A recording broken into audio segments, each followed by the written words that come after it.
Hello बच्चों, let's see this question. This question says electron is moving along positive x-axis. A uniform electric field exists toward the negative y-axis. आपका charge किधर move कर रहा है? Positive x axis के लोग और field किधर है? नेगेटिव वाई एक्सिस में. What should be the direction of magnetic field so of suitable magnitude so net force on the electron is zero.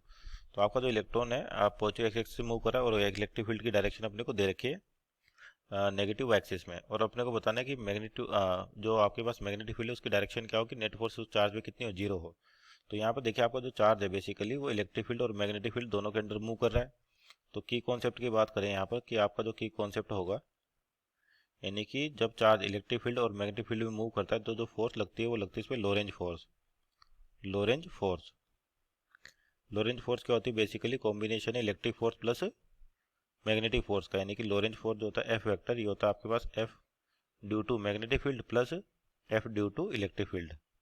ये आपका लोरेंज फोर्स हो गया. अब जो कंडीशन दे रखी है उसके अकॉर्डिंग देखिए कि आपके पास जैसे इलेक्ट्रॉन है, इलेक्ट्रॉन का मतलब नेगेटिवली चार्ज पार्टिकल. तो पहले तो मान लीजिए अपन इसको पॉजिटिव लेके चले तो जो भी डायरेक्शन आएगी वो अपन उसको लास्ट में रिवर्स कर देंगे. तो जैसे सपोज करिए आपका क्यू चार्ज है और ये किधर मूव कर रहा है? पॉजिटिव वी की ओर, यानी पॉजिटिव एक्स एक्सिस, यानी कि वी आपका इधर होगा आई कैप की डायरेक्शन में. और इलेक्ट्रिक फील्ड आपको जो दे रखा है वो negative Z negative Y direction में, मतलब ये डायरेक्शन है आपके पास. तो इलेक्ट्रिक फोर्स जो लगेगी इस पर वो लगेगी क्यू इंटू ई. क्यू इंटू ई. और किधर लगता है इलेक्ट्रिक फोर्स? जिधर आपके पास इलेक्ट्रिक फील्ड की डायरेक्शन है.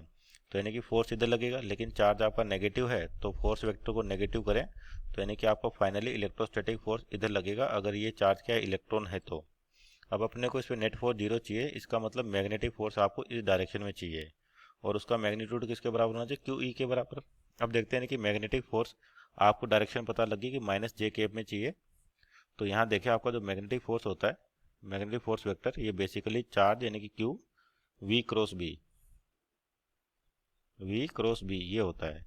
तो अब अपने को ये पता है कि जो मैग्नेटिक फोर्स है उसकी डायरेक्शन पता है कि नेगेटिव जेड में होनी चाहिए. तो अभी तो पहले पॉजिटिव, मान लो चार्ज को पॉजिटिव लेके चलें तो यानी कि आपके पास मैग्नेटिक फील्ड इधर होना चाहिए, इस डायरेक्शन में होना चाहिए. और जैसे चार्ज की जगह नेगेटिव चार्ज रखेंगे अपन तो फोर्स 180 डिग्री घूम जाएगा, यानी कि फोर्स का नेगेटिव वेक्टर लें. तो पहले तो अपन पॉजिटिव चार्ज मान के मैग्नेटिक फोर्स की डायरेक्शन इधर निकालने की कोशिश करते हैं. तो देखिए इधर कब होगा आपके पास? तो V क्रॉस बी, वी है आपका आई यानी कि एक्स एक्सिस में, यानी कि आई कैप, और जो रिजल्टेंट आ रहा है यानी कि ये आना चाहिए जे कैप. कौन सा आना चाहिए? जे कैप.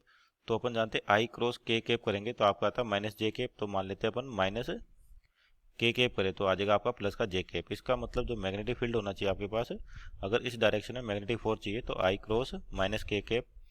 तो अगर इधर फोर्स आ गया आपके पास तो अब इस फोर्स को जो आपने चार्ज माना था पॉजिटिव माना था, अगर पॉजिटिव की जगह नेगेटिव चार्ज लें तो ये जो फोर्स निकला अपना इस वाले से, इसको क्या करेंगे? नेगेटिव लेंगे तो ये इधर घूम जाएगा. और जिस डायरेक्शन में अपने को मैग्नेटिक फील्ड चाहिए, इसका मतलब मैग्नेटिक फील्ड आपका किधर होना चाहिए? नेगेटिव जेड एक्सिस पे होना चाहिए, नेगेटिव जेड एक्सिस पे. तो ऑप्शन देखें यहाँ तो option number B is our right answer. Hope you understood well. Best of luck.